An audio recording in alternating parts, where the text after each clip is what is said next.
4장을 읽어보면 4장 1절에서 6절까지가요. 하나님께 속한 자에 대한 이야기가 엄청 나와요. 반복된 단어가 계속해서 반복된 단어가 하나님께 속한 자라는 뜻이에요. 자, 여기서 이제 3장에 가보면 하나님 속한 자를 요한 1서에서는 하나님께 난 자라고 이야기를 했죠. 그러니까 하나님이 속한 자, 하나님께 난 자, 하나님의 자녀라고 말할 수 있죠. 또 예수님을 믿는 자, 뭐 이렇게도 말할 수 있는 그런 자의 삶. 그의 삶이 무엇이냐? 한마디로 7절부터 21절. 여러분 7절부터 21절에 가장 많이 나오는 단어가 있어요. 반복적으로 나오는 단어 뭘까요? 사랑입니다. 충격적이에요. 사랑으로 도배를 했어요. 저는요, 집에 아름답게 그냥 사랑 이 도배하는 모습이 나옵니다. 여러분 한번 사랑자만 밑줄만 그어보세요. 그러면요 시커매질 겁니다. 얼마나 사랑이 많이 있는지. 그래서 하나님께 속한 성도의 삶은 서로 사랑하라라는 말씀이라는 것이죠. 자, 오늘 요한 1서를 기록하신 분은 여러분 잘 아시는 사랑의 사도, 그 제일 마지막까지 순교당하지 아니하고 가장 오랫동안 100년 AD 100년 예수님이 오셔서 100년이 지난 후에까지도 유일하게 살아남았던 사도, 바로 요한 사도에 대한 이야기입니다. 여러분 요한 사도는 그 유명한 예화가 있죠. 요한 사도가 반모섬에 끌려가서 박해를 받았고, 그리고 그때 요한 계시록을 썼잖아요. 그리고 돌아와서 마지막으로 쓴 것이 바로 요한 복음이라고 알려져 있습니다. 그래서 요한 복음은요, 모든 성경 중에 제일 마지막에 기록한 성경이 요한 복음이라고 그렇게 알려져 있죠. 요한 사도가 에베소 도시에서 에베소 교회를 목회하고 있었습니다. 그런데 이제 이 요한 사도가 이제 죽을 때가 거의 가까이 됐죠. 거의 이제 자연사, 어떻게 보면 기력이 쇠하여지는 그런 때가 되었습니다. 그러면 그 기력이 쇠하지만 에베소에 있는 교회에 있는 성도들은 어떻습니까? 노안이 오고 기력이 쇠한 그 가운데서도 마지막으로 예수님을 만났던 분이고, 그죠? 그리고 예수님의 말씀을 직접적으로 들었던 분이고, 그리고 예수님의 사랑을 받았던 사람이잖아요. 그러니까 얼마나 정말 예수님으로부터 받은 말씀을 해달라고 쫄랐겠어요. 쫄르고 쫄라서 계속 죽을 때가 됐는데 자꾸 바짓가랑이를 붙잡고 한 말씀만 더 해주십시오. 한 말씀만 더 해주십시오. 그런 거예요. 그때마다 이분이 하는 설교가 있습니다. 아주 유명한 설교죠. 오늘 요한 1서의 설교입니다.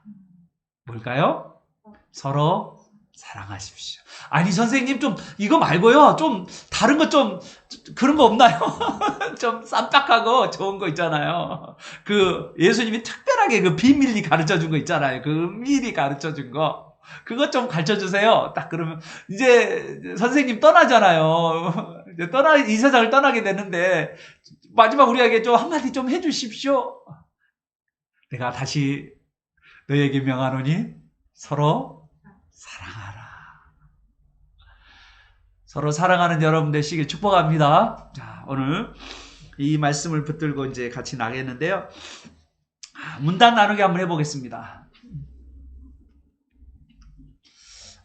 글씨가 여러분 잘 보이나요? 조금 하죠? 글씨가 작은 것 같아요. 그렇지만 저는 보입니다. 제가 기록했기 때문에.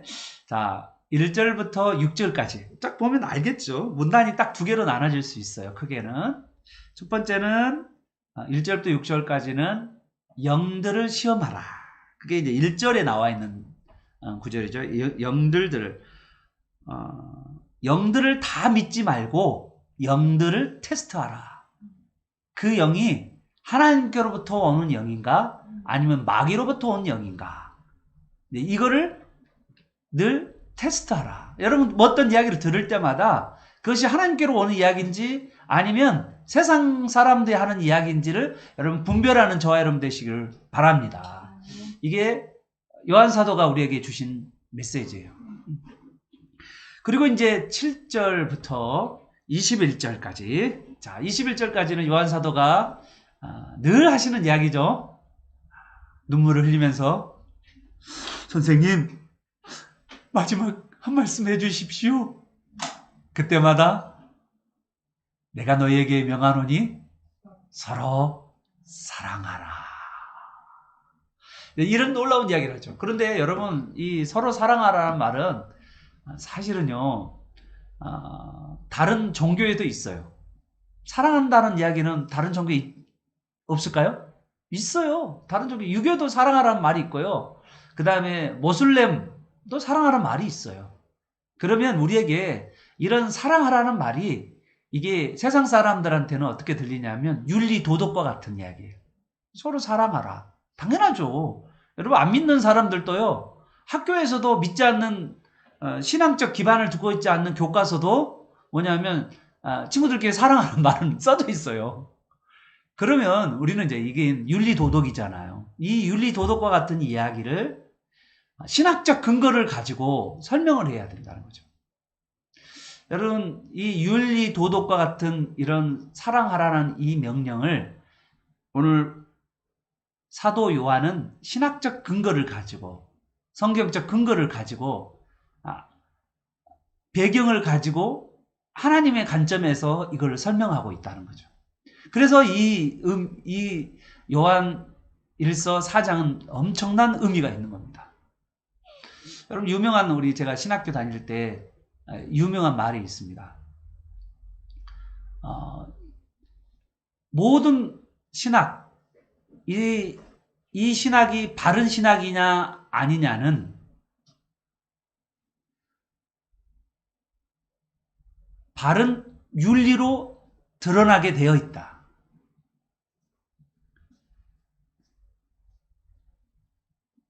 우리의 기독교 윤리가 윤리다워지려면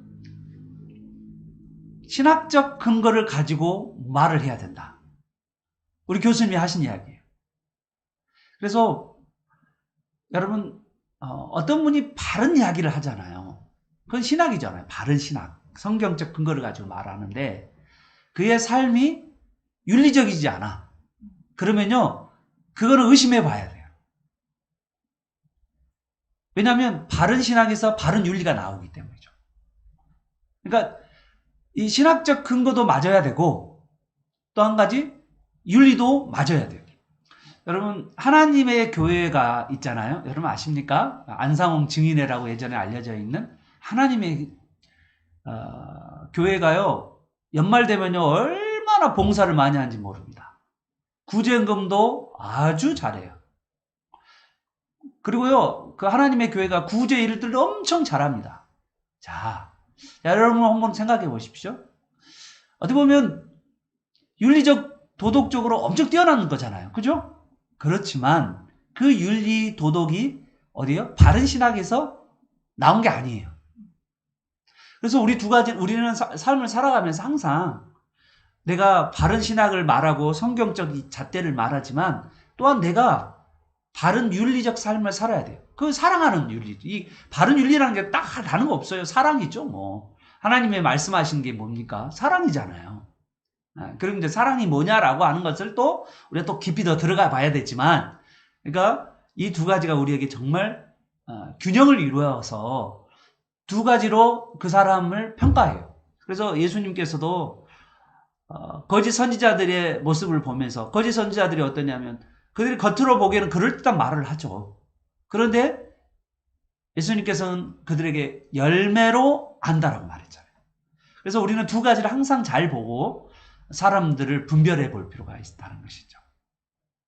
자, 오늘 같이 한번 제가 쭉 진도를 나가겠는데, 특히 이제 1절에서 6절에 영들을 시험하라 라고 하는 이 구절 하나 하고요. 그 다음에 7절에서 21절에 서로 사랑하라, 이것이 한 장 안에 들어있거든요. 이게 여러분 생각하기에 연관성이 있어 보인가요? 아니면은 좀 너무 생뚱맞죠잉? 참 생뚱맞는 이야기 같아요. 연관성이 없어 보인 것 같죠? 그죠? 뭔가 이렇게 영들을 분별하는 이야기하고 서로 사랑하라 뭔 말이야 이게, 이렇게 볼 수가 있습니다. 먼저요, 7절에서 21절에 서로 사랑하라는 이 단어는 뭐를 가지고 있는지 한번 보십시다. 여러분, 서로 사랑하라는 말은 세상에 속한 자들에 대해서, 그러니까 세상에 속한 자들에 대해서 서로 사랑하라는 말이 아니고 그리스도 안에서 서로 사랑하라는 말이에요. 제일 먼저, 여러분, 물론 세상을 사랑해야죠. 세상을 사랑한다는 말은 뭡니까? 세상 것을 사랑한다는 말이 아니고 세상 사람들에 대해서 그들이 영원한 지옥 형벌을 받고 그리고 그들이 거기서 고생을 한다는 것을 우리가 알고 있고, 또 이 땅 가운데서 이들이 하나님을 알지 못하고 참된 만족을 얻지 못하고 이 땅 가운데 참된 평화를 얻지 못하는 것에 대해서 그들을 불쌍히 여겨서 사랑하라는 말이죠. 그런데 오늘 여기서 말하는 서로 사랑하라는 말은 성도 안에서의 먼저의 사랑이에요. 서로 사랑하라는 말은 여기에 보면 하나님께 속한 자들, 하나님 속한 자들, 그리스도인 안에서 형제 자매끼리 서로 사랑하라는 말이에요. 여러분, 우리 교회는 되게 분위기가 좋잖아요. 그렇지만 여러분, 좀 다른 교회 가보면 또 분위기가 이상한 교회가 있어요. 교회 안에서 다툼도 있고요, 분열도 있고요, 미움과 시기가 아주 가득한 그런 모습으로 있는 교회들도 있어요. 오늘 요한 사도는 우리에게 이야기하기를 서로 사랑하라 라고 먼저 말하고 있습니다. 그러면서 요한 사도가 1절에서 6절에서는 뭐냐면 영들을 시험하라 이야기했죠. 그럼 영들은 어떤 영들이 있냐면 하나님께 속하는 영이 있고 또 세상에 속한 영들이 있어요. 세상에서 안목의 정욕과 이생의 자랑과 갖가지 유혹들을 가지고 우리를 끌어가려고 하는 그러한 세상에 속한 영이 있어요. 그리고 하나님의 영은 우리를 거룩하게 하고 그리고 우리를 사랑하게 하고 그렇게 하나님께서 우리를 인도하는 그런 하나님의 영이 있단 말이에요. 근데 그런 영들을 분별해 가라는 거죠.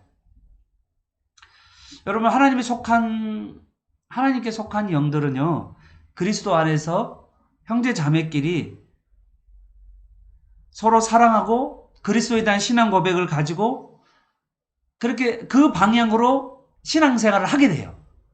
그런데요, 세상에 속한 영들은요, 그리스도를 대적하게 하고요, 그리고 그리스도에 대한 바른 신앙을 갖지 않게 하고요, 그리고요, 성도 간에 서로 사랑하지 못하도록 그렇게 만들어 가는 것이 바로 세상에 속한 영이란 말이에요. 따라서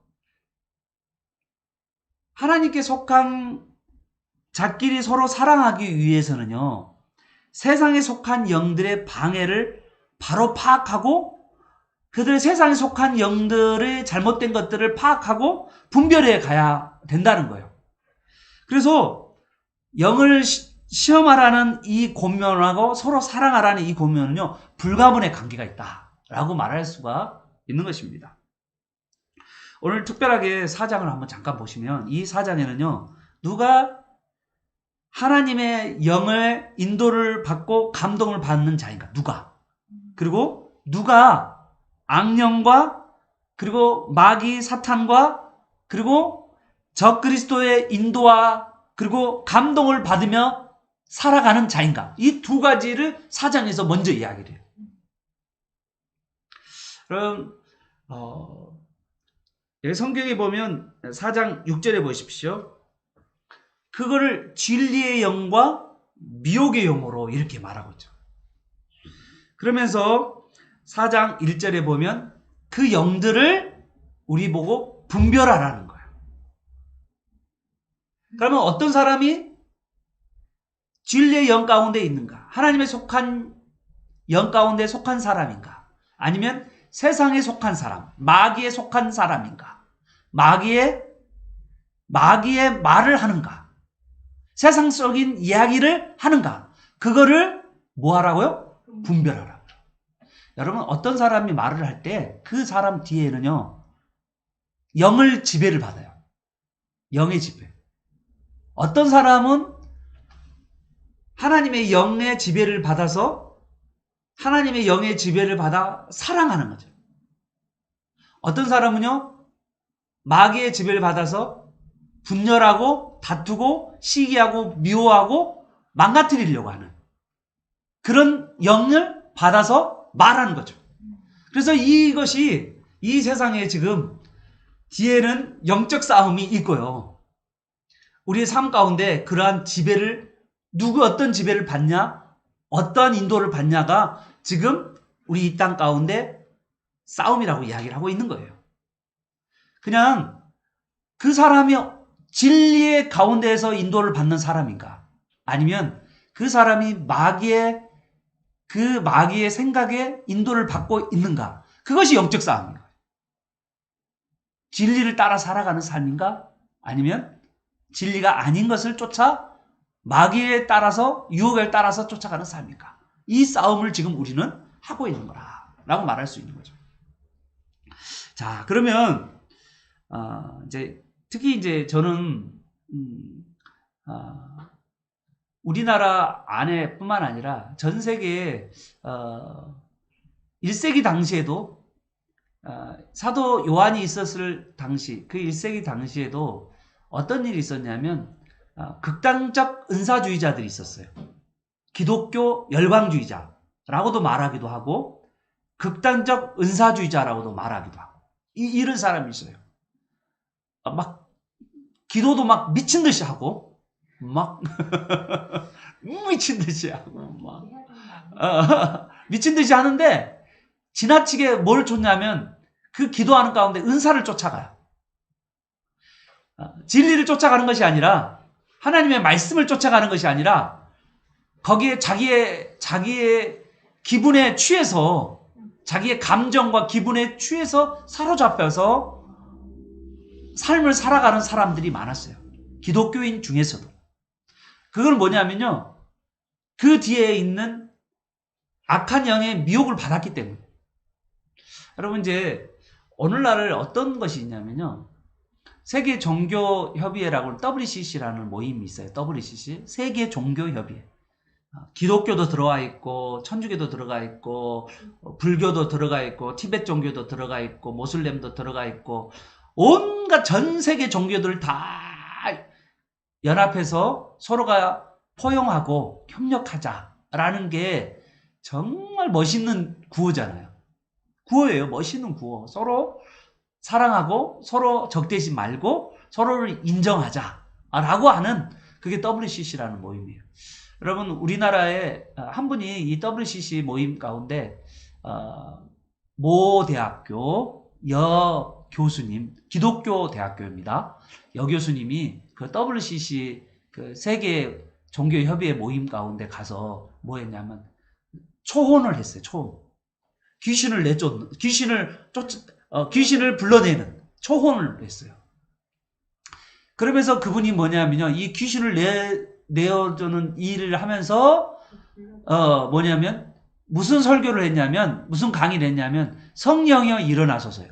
죽은 자의 혼을 막 일으킨다고 이렇게 하면서 거기 성령이여 일어나라고 하는 설교를 했어요. 그런데요, 거기에 있는 모든 사람들이 일어나서 기립박수를 쳤어요.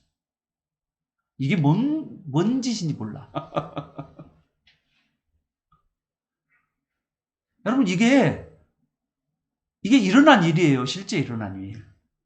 그러니까 어떤 영들이 우리가 어떤 일들이 아주 정말 좋은 취지잖아요. 그래서 사람들이 거기에 모여서 있다 보니까 거기 안에 빠져들으면 거기 안에서 뭐냐면 그 사람의 이야기가 정말 옳은 것처럼 보이고 그런 거죠. 그런데 성경으로 보면 그게 옳을 수가 없죠. 귀신을 부른다는 게 그게 말이 됩니까? 말이 안 돼. 귀신이라는 게 없잖아요. 귀신 있어요? 죽은 자의 영인데 죽은 자의 영은 천국과 지옥밖에 안 가는 거잖아요. 그런데 지금 그 사람이 초혼을 한단 말이에요. 혼을 불러낸다라는 이야기를 하는 거예요. 그게 기독교 대학에서 한 여교수가 한 거예요. 그러니까 여러분, 기독교 대학인데 여교수가 하는 것은 혼을 불러낸다라는 그걸 강의를 하면서 성령 이야기를 한 거예요. 얼마나 잘못됐냐 이 말이죠. 이런 일들이 여러분요, 비일비재예요. 여러분이 만약에 하나님 말씀을 정말 모르면요, 훅훅 가요. 그런데 여러분이 하나님 말씀을 제대로 붙잡고 있으면 여러분요, 그런 사람 조금 더 두렵지 않아요. 그런 사람 말을 하면 정말 성경적이지 않은 이야기라고 분명하게 말할 수 있고요. 거기서 털어낼 수가 있어요. 제가 아는 사모님 한 분이 예전에 그랬다고 그러잖아요. 정명석에 갔는데 말은 못하겠대요. 말은 못하겠는데 왠지 모르게 정명석 이단한테 갔는데 이단의 이야기를 들어보니까 아무리 봐도 뭔가 이상한 거예요. 여러분 뭐냐면 하나님 말씀을 계속 먹다 보면 이게 이단들이 하는 이야기를 들어보면 뭔가 안 맞아. 그리고 느낌이 이상해. 하나님이요, 여러분에게 말씀하시는 거예요. 분별력이 없다는 말은 뭐냐면 하나님 말씀이 충분히 우리 안에 없다는 걸 이야기하는 거예요. 여러분, 베레아 사람들은 어땠습니까? 하나님 말씀을 베레아 사람들은 정말 사모했다고 그랬잖아요. 그래서 이 하나님의 말씀이 정말 그러한지, 어떤 사람의 목사님의 설교를 들으면 정말 그러한지 그거를 성경을 통해서 찾아봤다라고 그러잖아요. 자, 오늘 이제 성경을 찾아보도록 하겠습니다. 자, 보겠습니다. 자, 우리 한번 1절 한번, 아주 유명한 말씀이니까 1절. 자, 읽어보도록 하겠습니다. 시작. 사랑하는 자들아, 영을 다 믿지 말고 오직 영들이 하나님께 속하였나 분별하라. 많은 거짓 선지자가 세상에 나왔습니다. 여기 보면 요한은요, 성도를 사랑하고 있기 때문에 사랑한 자라고 이야기하죠. 그죠? 정말 사도 요한이 자기가 인생의 마지막에서 사랑하는 성도에게 첫 번째 고민한 게 뭐냐면 영들을 다 믿지 말고 그 영들이 하나님께로 오는 영인지를 분별하고 많은 거짓 선지자들이 세상에 있다라고 말하면서 거짓 선지자, 그리고 미혹의 영, 그리고 여기 보면 적 그리스도의 영, 그러한 자들을 영향받지 않도록 경계하는 말씀을 주고 있다는 거예요. 여러분, 이거는 정말 우리에게 좀 유념해야 돼요. 어떤 사람의 이야기가 그게 정말 성경적인지를 해야 돼서 항상 여러분이 성경을 모르면 분별 못 하잖아요. 어떤 분들이요, 여러분 가보면 어디 기도원 가보세요. 어떤 이상한 좀 기도원데 가보면, 저도 한번 가본 적 있어요. 그런데 많이 가봐요. 예전에 몰랐을 때 진짜 정말 나도 무지했어요. 저도 어떤 그런 꿈 환상 가르쳐 준다고 하는데 가기도 하고 했어요. 저도. 누가 저한테 그걸 가르쳐주는 사람이 없었어요. 저는 다닐 때 목사님도 그런 얘기를 잘 안 하시더라고요. 하셨는지도 모르는데 기억 안 하지도 몰라요. 여러분 얼마나 웃기냐면 사람이라는 거 있잖아요. 어떤 사람이 이제 한번 여러분이 꿈과 환상 뭐 이런 것들을 쫓아서 기도원 막 가기 시작하잖아요. 자, 기도원 갈 때는요, 그 기도원이 하는 이야기가 정말 맞는 것 같아요. 그래서요, 그런데 가면 안 된다고 하는 목사님 이야기를 들으면요, 뭐라 하냐면 목사님이 뭘 몰라서 그래. 목사님이 좀 또 다른 데 갈까봐, 성도 뺏길까봐, 목사님이 시기하는 것 같다, 이렇게 말해요. 얼마나 섬찟한 이야기인지 알아요, 그 이야기가? 아니, 얼마나 무지한 이야기예요, 그 이야기가. 여러분, 꿈과 환상을 가르쳐준다고 하는 그 사람들의 이야기가 맞을까요? 여러분, 그 사람 이야기가 맞은다면 그 사람이 성경보다 더 뛰어난 거잖아요. 그러면 성경보다 뛰어난 사람이면 그게 말이 맞나요? 성경적으로? 아니죠. 여러분, 하나님께서 여러분의 길을 인도하시고 그 길을 위해서 하나님께서 우리에게 말씀을 주셨다는 거예요. 그렇다면 여러분 하나님의 말씀 앞에 여러분 삶을 살아가면, 그리고 그 말씀 가지고 기도하면요, 하나님이 여러분의 삶을, 하나님의 영, 성령을 부어주셔서 여러분을 충만케 해서 여러분의 삶을 인도해 가셔요. 근데 여러분이 그런 삶을 살지 않으니까, 자꾸 성경을 안 읽으니까 자꾸 기도원, 꿈 환상, 뭐 그런 거 이야기하면 거기에 훅훅 빠요. 뭐 기도 중에 누가 들었다라고 막 그러고 봤다라고 그런 사람 있잖아요. 내가 다 보인다고 막 다 본다고 막 그런 사람 있잖아요. 기도원 가면 있어요. 그런 사람들. 허무맹랑한 사람들 있잖아요. 그 사람들은요, 성경을 잘 몰라요. 기도만 하는 분이지. 말씀을 잘 몰라요. 그리고 말씀을요, 이렇게 정확하게 풀지 않아요. 그냥 말씀 한마디 하고, 그 다음에 쭉 자기 이야기 하는 거예요. 여러분, 정말 이 하나님의 말씀이 무엇인지 정말 여러분이 꼼꼼히 그 말씀을 붙잡으면서 이 시대를 살아가는 저와 여러분 되시기를 축복합니다. 정말 이게 정말 중요해요. 자꾸 이게 말씀을 모르면 여러분 계속 흔들려요. 그래서 이 말씀을 붙잡는 자가 되길 바랍니다. 여러분 세상에 미혹하는 사람은요 언제부터 있었냐면 에덴 동산부터 미혹하는 자가 있었죠. 예. 모세 때도요 미혹한 자가 나온다고 그랬어요. 모세만 그랬습니까? 예수님도 그랬어요. 예? 주여 주지 않은 자마다 다 구원받는 건 아니다. 그 이야기도 하고 거짓 선지자를 주의하라. 주님도 이야기하셨어요. 사도 바울도 주의하라고 그랬어요. 광명한 천사처럼 나타날 것이다. 그렇게 말했어요. 여기 지금 요한도 거짓 영, 거짓의 영, 미혹의 영, 적그리스도, 마귀의 영, 이거 다 주의하라고 지금 이야기하고 있는 거죠.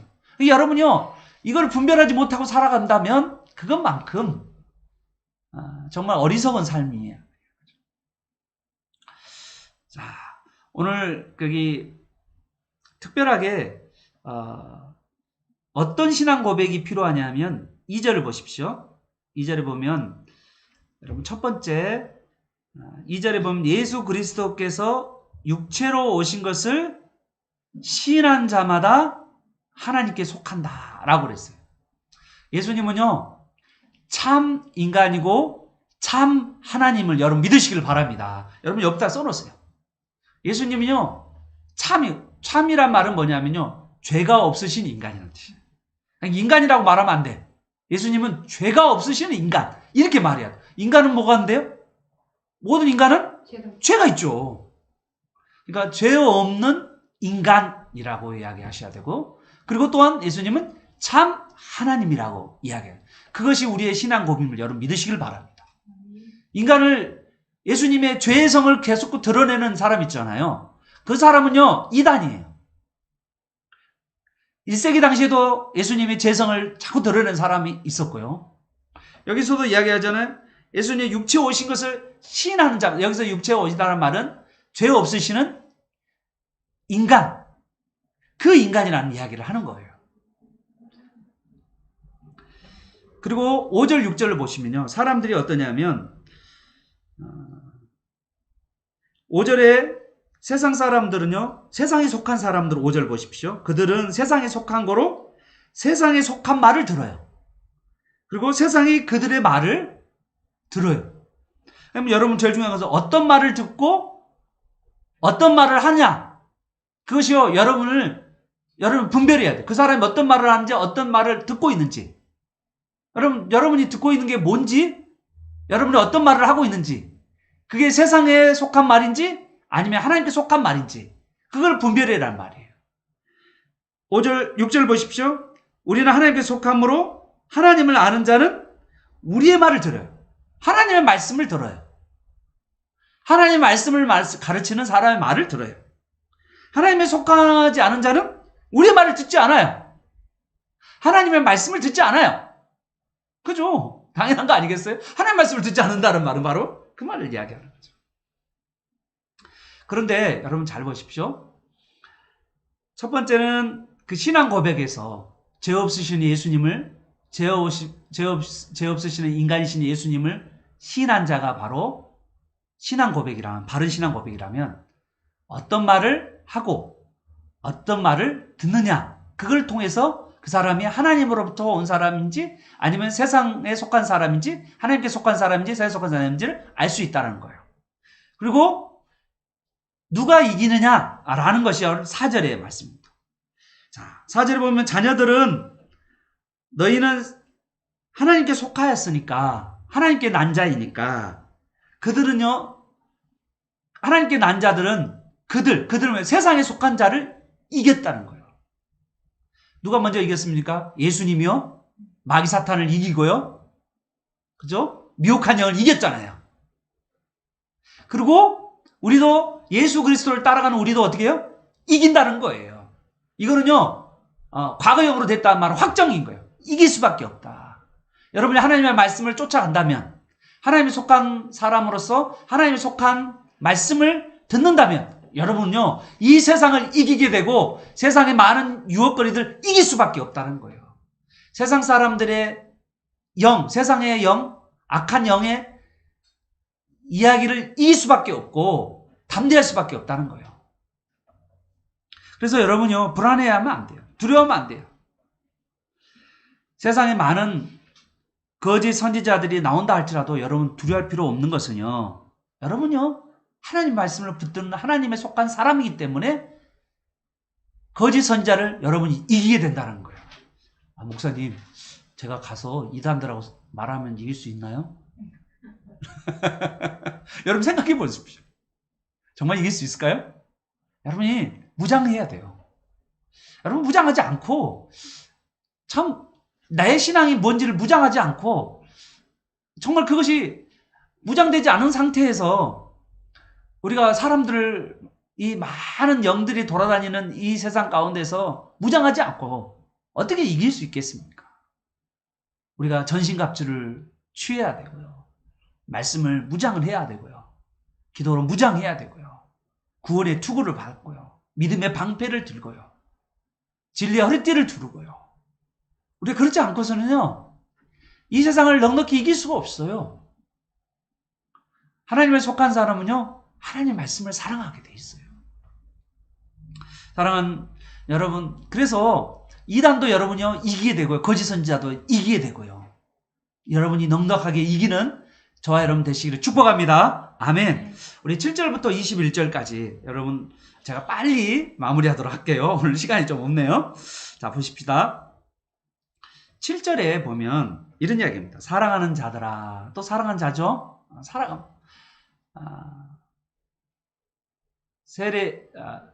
사도 요한이 정말 정말 사랑하는, 이 교회를 너무 사랑하고 성도들을 한 사람 한 사람을 너무 사랑해. 사랑하는 자들아. 그러면서 그 유명한 말을 하죠. 우리가 서로 사랑하자. 우리가 서로 사랑하자. 자, 우리가 서로 사랑하자. 그렇게 말하면, 여러분, 제가 이야기했잖아요. 윤리 도덕과 같은 이야기잖아요. 이야기는 다른 종교도 하는 이야기예요. 그러면 서로 사랑해야 될 이유를 성경적으로 근거를 대야 돼요. 왜 서로 사랑해야 되는지에 대해서. 자, 7절, 8절에 보면, 자, 써놓으세요. 7절, 8절. 우리 봅시다. 다시 7절, 8절에 보면, 우리가 서로 사랑해야 할 이유는 뭐냐면, 사랑은 하나님의, 아니, 좀. 자, 7절, 8절에, 우리 문단 나누기 7절, 8절에, 사랑은 하나님의 본질이에요. 사랑이 뭐다? 하나님이시다. 라고 하는 7절, 8절에 나와 있잖아요. 하나님을 알고 싶으면요, 사랑하면 알아요. 그게 7절 하반절을 보십시오. 7절 하반절에 사랑은 하나님께 속한 것이니, 사랑이 하나님의 본질이란 말이에요. 그래서 사랑하는 나, 하나님부터 나서 하나님을 알고. 자, 내가 하나님을 알려면 뭐 하면 됩니까? 네, 서로 사랑하면 돼요. 내가 서로 우리 사람들을 사랑하면 됩니다. 성도들을 사랑하면 돼요. 뜨겁게 성도를 사랑하고. 그러면 누구를 알게 되죠? 하나님을 알게 돼요. 그러면 내가 하나님을 잘 모른다. 반대로? 그럼 뭐를 내가 안 하고 있다? 서로 사랑하지 않고 있다는 이야기가 되는 거죠. 그죠? 그래서 8절에 사랑하지 않은 자는 하나님을 알지 못한다 라는 말이 나오는 거죠. 이는 사랑은 하나님의 속성이기 때문이다. 이해됐어요? 자, 빨리 넘어갑니다. 그러면 하나님에 속한 자는 사랑하게 되고 그 사랑의 속성을 가진 하나님을 알게 되고. 자, 아멘. 아멘. 그리고 자, 9절에서 11절은 자, 9절과 11절 여러분 쭉 나눠보세요. 9절 11절은요. 나타난 하나님의 사랑에 대한 이야기예요. 이것도 근거를 둡니다. 자, 사랑에 대한 첫 번째 사랑하라고 이야기했는데 왜 사랑해야 되냐면 그 근거가 하나님은 사랑이기 때문이다 라고 말했고요. 9절에서 11절 하나님의 사랑이 그러면 어떻게 나타나는가에 대해서 9절에서 11절 하나님의 사랑이 나타나는 것에 대해서 이야기합니다. 자, 9절을 보니까 10절 보니까 우리가 먼저 하나님을 사랑한 것이 아니에요, 사실은. 그죠? 우리가 먼저 사랑한 것도 아니고요. 자, 누가 먼저 사랑을 했죠? 하나님이 우리를 사랑한 것이죠. 10절 보니까 우리가 하나님을 사랑한 것이 아니고 하나님이 우리를 사랑하셨다라고 이야기하는 거죠. 하나님의 사랑은요, 일방적 사랑이라고 그랬어요. 하나님의 사랑은 사랑할 만한 자격이 없는 자를 사랑하는 사랑이라고 그랬어요. 우리가 자격이 있나요? 로마서 5장 8절에서 우리가 원수 되었을 때, 죄인 되었을 때, 그리고 연약할 때 하나님께서 우리를 사랑하셨다라고 말씀하셨습니다. 하나님의 사랑이 어땠는지를 자세하게 이제 되는데 9절 보십시오. 첫 번째, 하나님의 사랑이 어떻게 나타납니까? 독생자를 세상에 보내시죠. 독생자가 누구죠? 예수님을 세상에 보내셨죠. 하나밖에 없는 아들을 세상에 보내신 거죠. 세상에 보내려면 뭐가 돼야 돼요? 사람이 돼야 돼요. 여러분, 하나님이 사람이 된다는 거 이거 쉬운 일일까요? 어려운 일일까요? 예, 정말 힘든 일이에요. 그럼 하나님이 영이잖아요. 얼마나 자유로우신 분이세요. 그러신데 그분이 사람이 되셨다는 것은, 그리고 이제는 영원히 뭐가 되셨습니까? 사람이 되셔서 영원히 뭐가 되셨어요?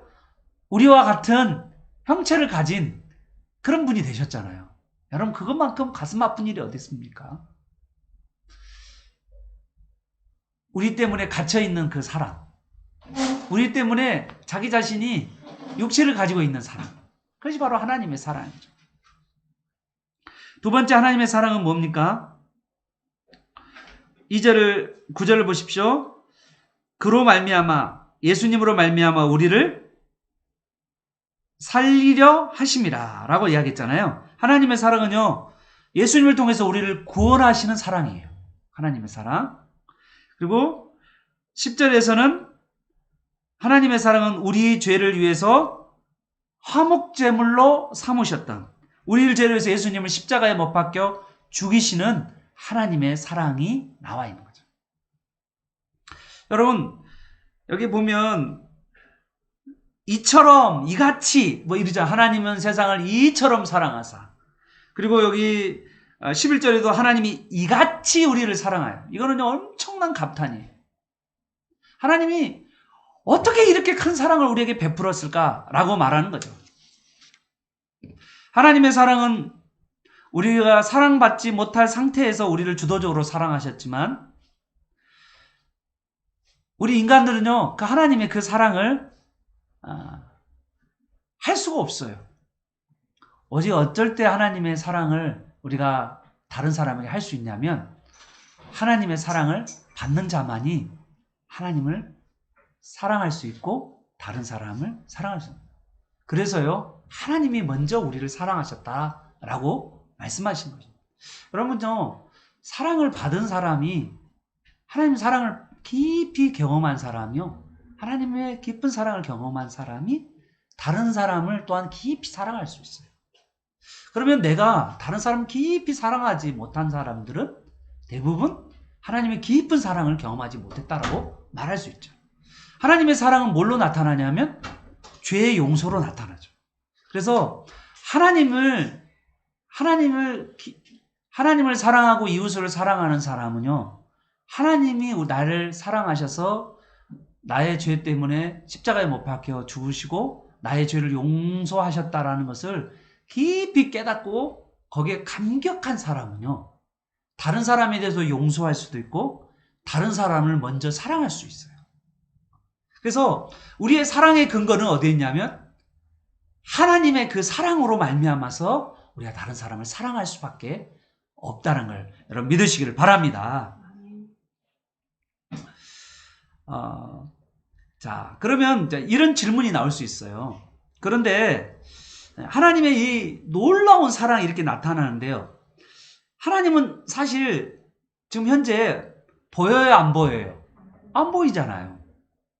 하나님이 보이지 않는데 이 보이지 않는 하나님의 사랑을 목사님, 나 체험하고 싶어요. 하나님의 사랑을 체험하고 싶어요. 라고 하는 분들이 있죠. 하나님 사랑을 어떻게 체험할까요?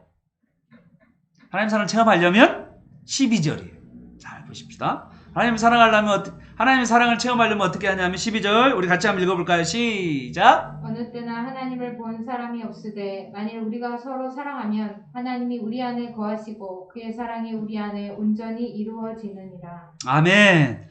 오, 여러분 놀랍지 않아요?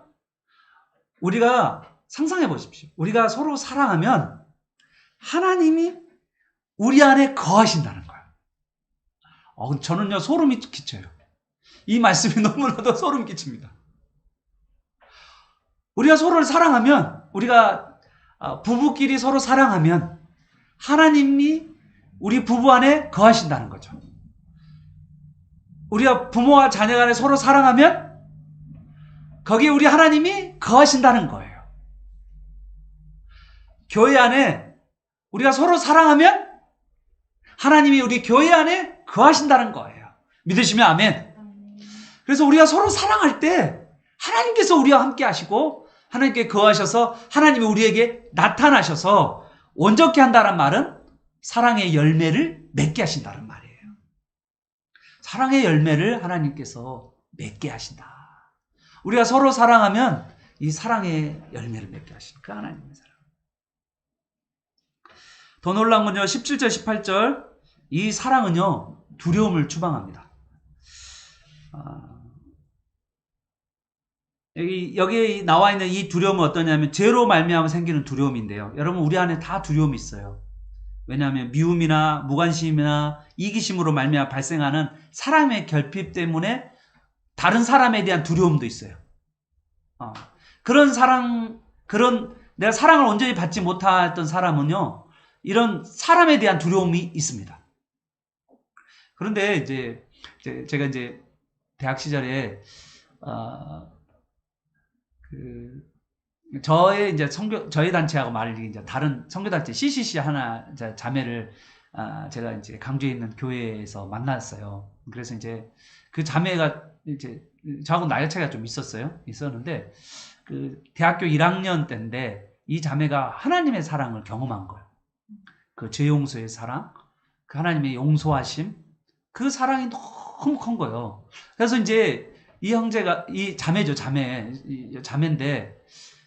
이제 CCC 대학생 선교회 거기 출신인데 다녔는데 그 사랑이 너무 크니까 어떠냐면 이제 전도하러 다니는 거예요. 다니는데 험상 고친 이제 뭐냐면 약간 여러분 아시는 거예요? 그 크레인이라고 이렇게 큰 차 한데 막 여기에 문신 있고 좀 이렇게 막 털이 몸에 막 나고 무시무시한 사람이 있었는데 그 대학교 1학년 그 하나님 사랑을 막 경험하고 나니까 아니 여러분 그런 사람한테 예수님 전하고 싶어요? 안 전하고 싶어요? 무섭죠. 아니 그 사람이 근데 이 자매가 이게 이제 말을 건네요. 그 남자에게 저를 했는데 우리가 봤다니까요, 그거를. 근데 어떻게 했냐면 우리가 놀란 것은 뭐냐면 아니 거기 그 트럭터 안에 들어가서 복음을 전한 거예요. 그래서 내가 얼마나 놀랐냐면 아니 야 그거 데리고 가면 어떻게 하냐고. 아니 하나님의 사랑을 아무리 경험했다고 그 무시무시한 남자 그 차 안에 들어가서 복음을 전하고 나오더라니까요.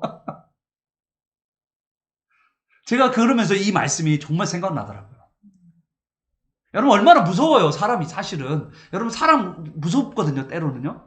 그런데 하나님의 사랑을 막 충만히 받으니까 사람이 두렵지 않은 거예요. 여러분 혹시 정말 남편이요, 세상 사람들 봤을 때 어떤 사람은요, 저도 가끔씩 그런 분이 있거든요. 우리 교회 안에서 좀 예전에 왕년에 조금 놀아본 경험이 있는 남자 있잖아요. 남편이. 근데 저는 가끔씩 그런 저 인천에도 그런 분 있어요. 목소리 좀 굵고 목사님 뭐 이런 제가 교회 함께하는 풍성교회 가가지고 앞에서 내가 쫙 그 인사하는 사람 되면 어떨까요? 뭐 이렇게 말씀하신 분이 있거든요. 그런데 그럼 좀 말도 좀 그렇게 하고 좀 옛날에 막 거기 가가지고 백곰이라고 막 이름도 붙여져 있는 그런, 보면요 같이 사는 사람은 마음 편할까 하는데 저 그 부인은요 남편을 막 약 올려요. 이게 참 이해네요. 그리고 말할 때 좀 조심스럽잖아요. 그런 분들 좀 등발도 있고 말도 좀 목사님 이렇게 말하면 목소리 그 자체가 조금 겁이 나잖아요. 그런데 부인은요 되게 진하게 남편을 막 하대. 이거 왜 그럴까요? 부인은요 남편을 너무너무 사랑해요. 너무너무 사랑하다 보니까 남편이 안 들어온 거야. 그런 모습. 남편 들어올 수 없죠. 남편 사랑하는 거니까. 너무너무 사랑하니까. 여러분 사랑은요 그런 두려움을 이기게 된다는 거예요. 여러분 믿으시기를 바랍니다. 여러분에게도 이런 주님의 그 사랑이 부음받아서 두려움을 추방하는 정말 그런 여러분이 되시기를 바랍니다. 여러분요 인생이 죽을 때 여기 심판날이라고 써졌거든요. 보면 17절에 보면 심판의 날인데 이 심판의 날에 여러분 혹시 마음에 여러분 두려움이 있을 수 있는 사람이 있어요. 어떤 분들은 임종할 때요 막 두려움에 사로잡히는 분도 있어요. 그런데 어떤 분들은요 정말 기쁨의 얼굴을 가지고 환희에 찬 모습으로 살아가는 그 죽음을 맞이하는 분이 있어요. 죽기 전에 할렐루야 하면서 주님을 바라보는 사람이 있다니까요. 여러분 이 두려움이 어디서 오냐면 이런 거죠. 내가 이 땅 가운데 충분히 사랑하지 못했을 때 이런 두려움이 들어와요. 여러분요 이 땅 가운데 정말 많이 사랑해 보세요. 가족들도 사랑 더 많이 해보고요. 형제들도 더 많이 사랑해보고요. 그리고요 심지어는 이렇게 얼굴에도 그렇고 몸에도 뭐가 그런 분들도 너무 과격하긴 하지 마시고 제가 두려우니까 여러분을 안전을 위해서 그러지만 여러분요 그런 만약에도 복음을 전해보시고 여러분 진짜 주님의 사랑이 부어지면요 그런 것들이 안 보여요. 항상 그것도 안 보이고요. 그들이 불쌍해 보이고요. 그런 거예요. 그런데요 그 불쌍히 여기고 그 사람한테 대하잖아요. 그러면요 하나님의 아우라가 있어요. 하나님의 아우라가 있어서 정말 하나님 임재가 있다 보니까요 그 사람들도 고분고분해요. 정말 놀라워요.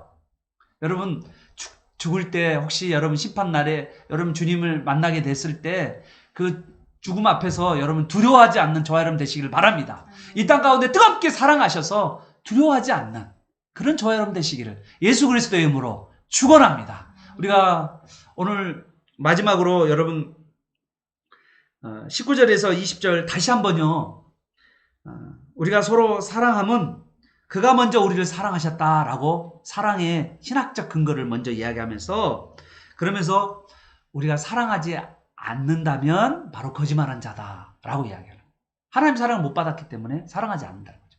그 당시요 여러분 유명한 예화가 있습니다.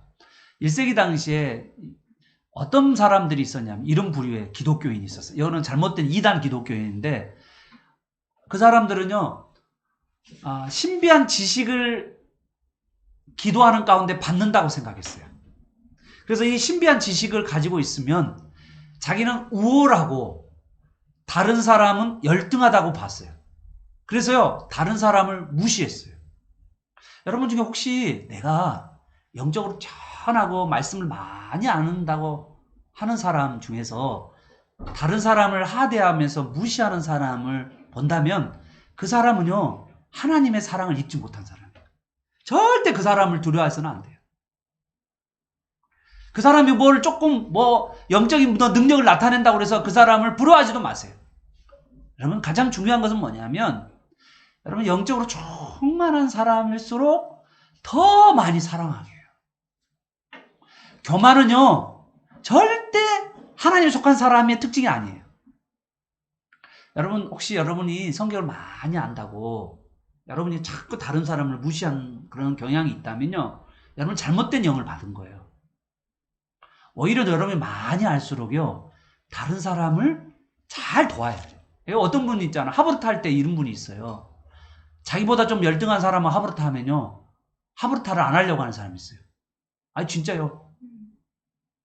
왜냐면요, 자기가 배울 것이 없다고 말하는 거예요. 그걸 얼마나 교만한지 몰라요.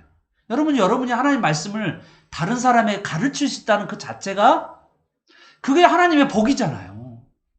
다른 사람과 하나님의 말씀을 나눌 수 있다는 그 자체가 얼마나 감사해요. 그 사람이 하나님의 말씀을 모를 때 하나씩 말씀을 이렇게 겸손하게 그 사람 사랑으로 가르치는 그 자체가 얼마나 하나님의 사랑이 그에게 부어졌어요.